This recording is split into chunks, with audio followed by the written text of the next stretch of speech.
नमस्कार, मैं नेहा शर्मा आपके साथ और आप देख रहे हैं जस्ट इंडिया। खबरों के प्रायोजक हैं रंज care showroom in Rohtak and Bahadurgarh. Showroom पर आएं, टेस्ट ड्राइव लें और गाड़ी बुक कराएं। Oscar super speciality hospital and trauma centre.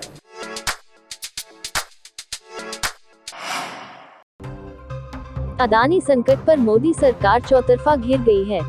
एक तरफ उसे संसद में विरोध का सामना करना पड़ रहा है तो वहीं दूसरी तरफ अब आम आदमी पार्टी ने सड़क पर भी मोर्चा खोल दिया है। आज इस मुद्दे पर आम आदमी पार्टी के नेता सड़क पर उतरकर प्रदर्शन कर रहे हैं। चंडीगढ़ बीजेपी ऑफिस के बाहर आम आदमी पार्टी ने जोरदार प्रदर्शन किया। पुलिस ने रोकने के लिए वाटर कैनन का इस्तेमाल किया। देखिए।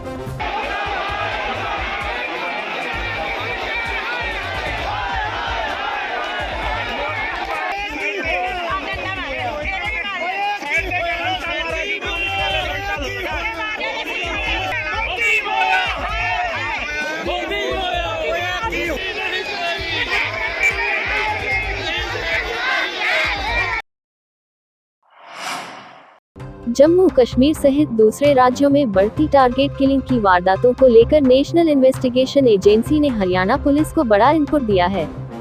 दूसरे देशों में बैठकर कई खालिस्तानी आतंकी संगठन हरियाणा के गांवों में टारगेट किलर तैयार कर रहे हैं।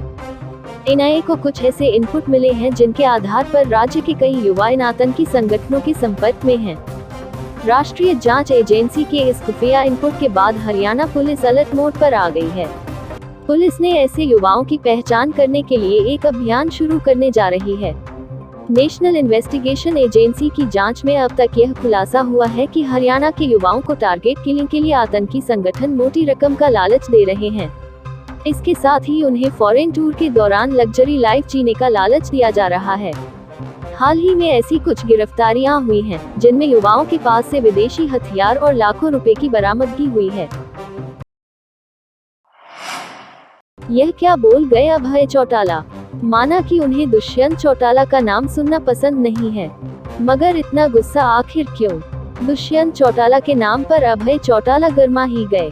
सवाल पूछने वाले रिपोर्टर को भी लताड़ दिया। मीडिया ने क्या दुष्यंत चौटाला के बारे में सवाल पूछा तो अभय भड़क गए। कहने लगे कि मरण दे तो क्यों जिगर करें। इसका यही नहीं रुके, उन्होंने दुष्यंत चौटाला को गाली तक दे डाली। पूरा मामला सिरसा का है। यहाँ पर अभय चौटाला इनेलो के कार्यकर्ताओं की बैठक में पहुँचे थे। देखिए क्या कहा अभय चौटाला ने। तो क्यों जिक्र करे इनका? ये कोई आदमी है? सर एक भी है लोगों का जिक्र करता है। सीएम और सीएम को इसका समर्थन कर। तो क्यों जिक्र करे इनका? ये कोई आदमी है? सर एक भी है लोगों का जिक्र करता है।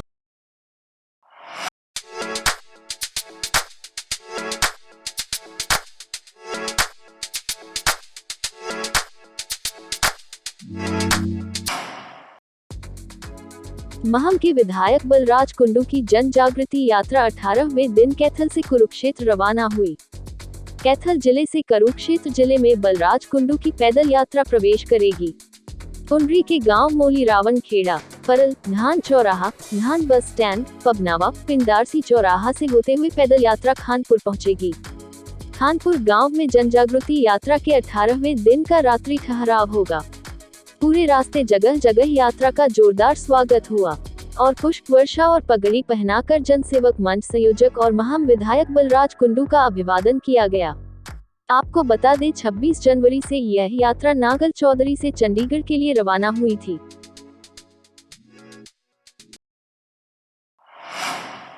नमस्कार, मैं नेहा शर्मा आपके साथ और आप देख रहे हैं जस्ट इंडिया।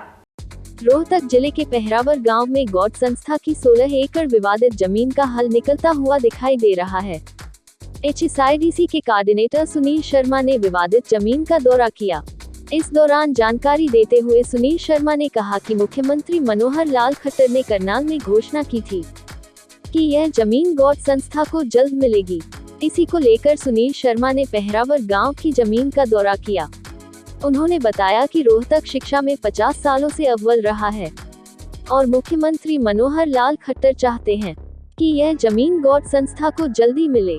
गौरतलब है कि पहरावर गांव की पंचायत ने 16 एकड़ जमीन गौड़ संस्था को कॉलेज, स्कूल व अस्पताल बनाने के लिए दान दी थी, लेकिन इस पर कई वर्षों से विवाद है। इसी को लेकर मुख्यमंत्री मनोहर लाल खट्टर ने करनाल में घोषणा की थी कि यह जमीन संस्था को जल्द मिलेगी। स्कूल, कॉलेज, अस्पताल, मंदिर, तो और उसमें एक चीज स्पेशल लिखी गई थी कि इसमें सर्व बिरादरी के बच्चे को अच्छी शिक्षा दी जाएगी और जो आसपास के गांव हैं उनको विशेष छूट भी दी जाएगी और रोजगार में भी उनका हक मिलेगा। तो ये एक बहुत बड़ा सपना था।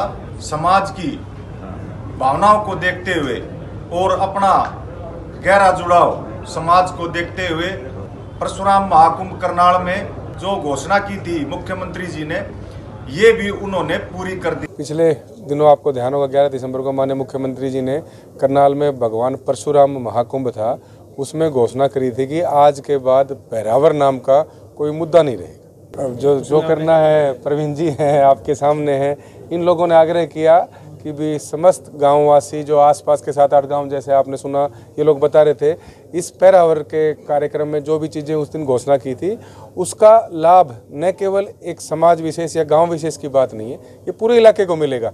ये बता रहे थे कि भी इसके कॉन्स्टिट्यूशन में जब इन्होंने लीज ट्रांसफ़र की थी, ज़मीन को ट्रांसफ़र किया था, तो इसके लिखा था उस लीज डीड में कि भी जो 7-8 गाँव का परव्यू है, पेरिफेरी है, उसमें आने वाले प्रत्येक नागरिक को, चाहे वो किसी भी जाति का हो, उसको कुछ अधिकार मिले हैं, उसको नौकरियों में कुछ अधिकार हैं, उसको एडमिशन में कुछ अधिकार मिलेंगे। जैसे इन्होंने बताया कि शिक्षा का मंदिर बनेगा, वहाँ पे स्कूल बनेगा, कॉलेज बनेगा, हॉस्पिटल बनेगा, मंदिर बनेगा, और भी काफ़ी चीज़ें आएंगी। जब आप देख सकते हैं कि रोहतक शिक्षा और चिकित्सा, 2 चीज़ें आप पिछले 50 साल से रोहतक से बेहतर कहीं नहीं है।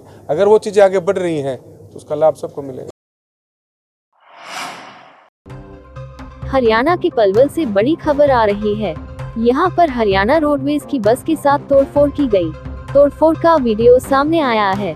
विरोध करने पर आरोपी ने हरियाणा रोडवेज के कंडक्टर को पीटा और पैसे छीनकर फरार हो गया। रिकॉर्डिंग के तौर पर आरोपी की तलाश में पुलिस जुटी हुई है। आपको बता दें, यह बस अलीगढ़ के लिए जा रही थी। रास्ते में लड़के ने आकर रास्ता रोक दिया और कंडक्टर पर हमला कर दिया। वीडियो के आधार पर पुलिस कार्रवाई में जुटी है।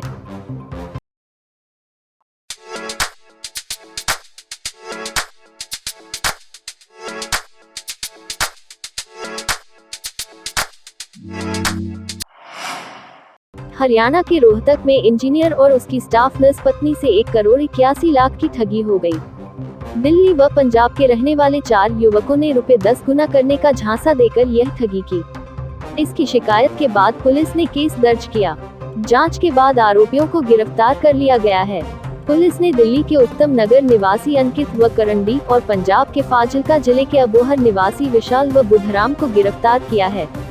इन्हें कोर्ट में पेश कर 7 दिन का रिमांड लेकर पूछताछ की जा रही है। फतेहाबाद में मिनी बाईपास के पास सुबह सैर कर रहे पीडब्ल्यूडी के डिप्टी सुपरिटेंडेंट वासुदेव से मोटरसाइकिल सवार युवक सोने की अंगूठी छीनकर ले गए। घटना की सूचना मिलने पर शहर थाना प्रभारी राजपाल मौके पर पहुंचे। मामले के मुताबिक वासुदेव ने बताया कि सुबह घर से मिनी बाईपास पर घूमने जा रहा था। जब मातुराम कॉलोनी से स्वामी नगर रोड पर मिनी बाईपास के पास पहुंचा तो मोटरसाइकिल पर 2 युवक आए और माचिस मांगी। उसने मना कर दिया तो वह चले गए। थोड़ी देर बाद युवक दोबारा आए और बोले कि जो भी पास है दे दो, नहीं तो चाकू मार देंगे। इसके बाद युवक हाथ में डाली अंगूठी छीन कर ले गए। हरियाणा के हिसार एयरपोर्ट चौक से तलवंडी राना जाने वाले रास्ते को बंद करने के विरोध में ग्रामीणों का धरना आज भी जारी है। ग्रामीण चंडीगढ़ हाईवे पर अपना धरना दे रहे हैं। प्रशासन ने रोड की पैमाइश का काम शुरू कर दिया है, क्योंकि कल प्रशासन ने रोड को 2 जेसीबी से उखाड़ने का काम शुरू कर दिया था। किसानों और सरपंच एसोसिएशन के समर्थन के बाद रविवार को हिसार की खाप पंचायतें भी ग्रामीणों के समर्थन में आ गई है। खाप पंचायतों ने धरने पर आकर समर्थन की घोषणा की। वहीं रविवार को ग्रामीणों की भीड़ को देखकर लंगर का कार्यक्रम भी शुरू हो गया है। रोड बचाओ संघर्ष समिति के प्रधान ओपी कोहली ने बताया कि खाप पंचायतें समर्थन में आ गई है, इसलिए आज कोई नया निर्णय लिया जाएगा। फेस्टिवल चाहे कोई भी हो, ड्राई फ्रूट्स बिना अधूरा नजर आता है। और सबसे बेहतर ड्राई फ्रूट रुद्राक्ष लोहिया एंटरप्राइजेस का ही नजर आता है। दिवाली पर देना हो गिफ्ट या कोई भी हो ओकेजन, हम हैं रुद्राक्ष लोहिया एंटरप्राइजेस। संपर्क करें शुभम गोयल 8685868656 या 8929222277। हैप्पी लोहिया 6885868655। मध्य प्रदेश के इंदौर में सेक्स रैकेट का भंडाफोड़ हुआ है। तेजाजी नगर पुलिस ने ब्यूटी पार्लर की आड़ में चलाए जा रहे देह व्यापार के अड्डे पर दबिश देकर एक विदेशी युवती सहित 4 लोगों को हिरासत में लिया है। संचालक रशियन बताकर ग्राहकों को उज्बेकिस्तान की लड़की बेचता था और लड़कियों को खंडवा, खरगोन और आसपास के जिलों में डिमांड पर भेजता था। मौके से पुलिस को कई आपत्तिजनक चीजें भी मिली है। मामले में पुलिस पूछताछ में जुटी है। इंदौर में इसके पहले भी कई बार पुलिस ने ब्यूटी पार्लर और स्पा सेंटर का खुलासा करते हुए कार्रवाई की है, जहां बड़े पैमाने पर देह व्यापार का कारोबार चल रहा था। अब तेजाजी नगर क्षेत्र में कार्रवाई की है, जहां लिंबोदी के रानी फार्म में लंबे समय से ब्यूटी पार्लर की आड़ में देह व्यापार का अड्डा चल रहा था। संचालक जाहिद खान और उसकी पत्नी इसे संचालित कर रहे थे।